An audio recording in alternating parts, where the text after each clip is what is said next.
Hello, I'm making sourdough hot cross buns and this is a really quick and easy way of doing it. This is organic stone ground rye flour. I use 50 grams of that and 50 grams of water to feed my starter last night. Now I'm going to put 100 grams of that in here.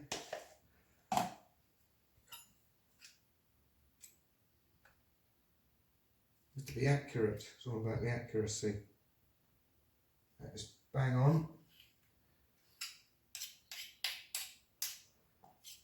So what I'm doing is I'm making a poolish. 100 grams of plain flour. I'm using Manitoba strong white from Marriages. It's extremely high in gluten, which is what it means by strong. So I'm mixing that all together. So it's 100 grams of starter, 100 grams of water, 100 grams of white plain flour. Get a good old mix together. It'll go quicker if you give it a good mix. Scrape that off into there. With a second spoon. And I always keep plenty of these about. Sort of hair shower caps. There you go, leave that until it's bubbly, a few hours. Okay, so this is the poolish. This has been standing now for 6 hours and as you can see it's sort of bubbly, so it's really lively, which is excellent. And so then we put in 225 grams of plain flour, same thing as was used previously, 28 grams of caster sugar, half a teaspoon of allspice.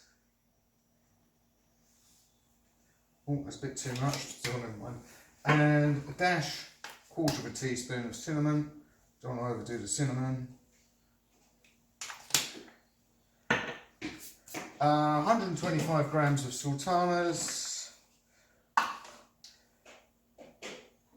Orange zest from a whole orange, 1 orange. A little bit of milk, just a dash of milk, and 50 grams of unsalted butter there, all melted together. An egg, fridge egg.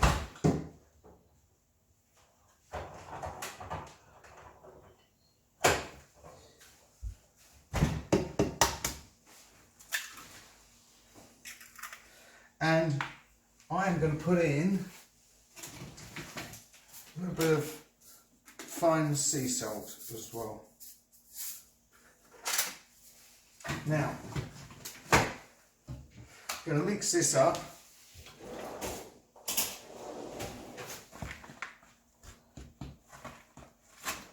And then we're going to tip it out onto the worktop and knead it for 10 minutes. It's quite a sticky mixture, it's meant to be.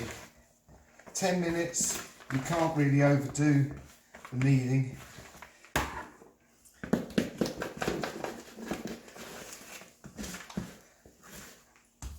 You need to stretch it, break it.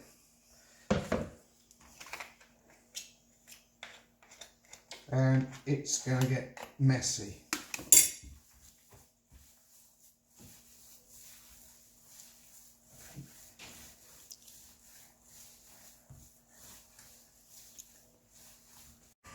Okay, so I've been pushing this around now for about 10 minutes and you can see that it's come together. It's not so messy anymore and it's cleaning my hands off. So anyway, that's looking good. So now we've got to turn these apparently into 8 hot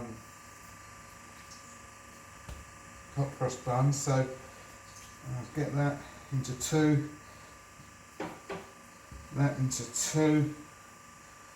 That into 2, so that therefore means that this is 1. So I need 2 rows with 4 in each row.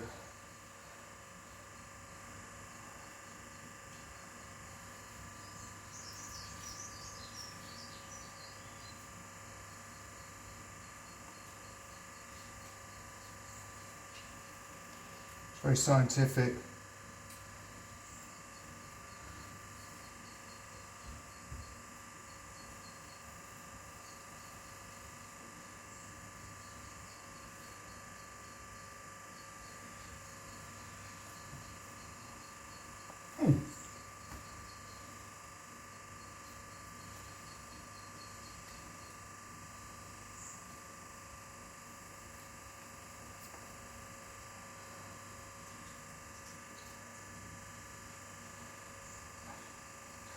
I also recommend the use of a miniature schnauzer to clear up the raisins that come flying off.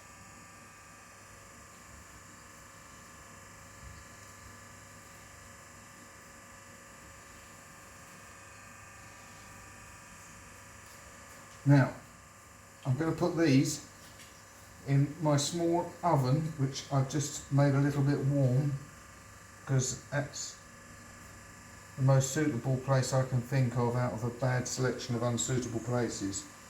So I'm going to put them in there until they look.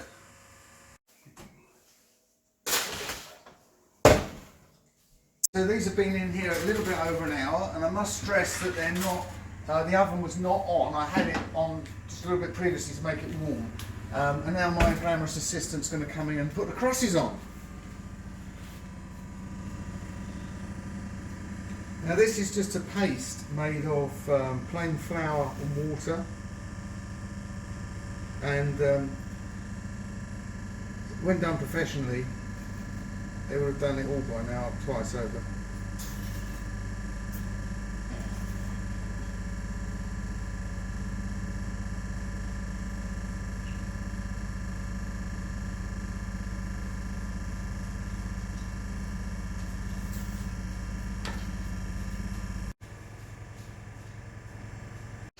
So the crosses have been applied, and we'll now pop them into an oven which has been heated up to 220 degrees, very, very hot, and then immediately turn it down to 200 degrees, and I'm just going to put on the bottom element, so that's not the fan, just the bottom element, and the idea being that they will then heat through from the underneath to get them to rise as much as possible before they form a crust. I think this will take about 15 minutes, but I really need to keep a very close eye on them, because we all know what hot cross buns should look like, so we need to make sure we catch them just at the right moment. Okay, so these now look about perfect really, and for the last 5 minutes or so I did put the top element on just to brown them. I'm now looking for something I can use to take it out of the oven. Here we go. Pop them straight on the top. Turn the old oven off, and all you've got to do now is glaze them. Now this is just water with some caster sugar dissolved in it, loads of that, and so that's obviously going to make them nice and sticky and hopefully shiny.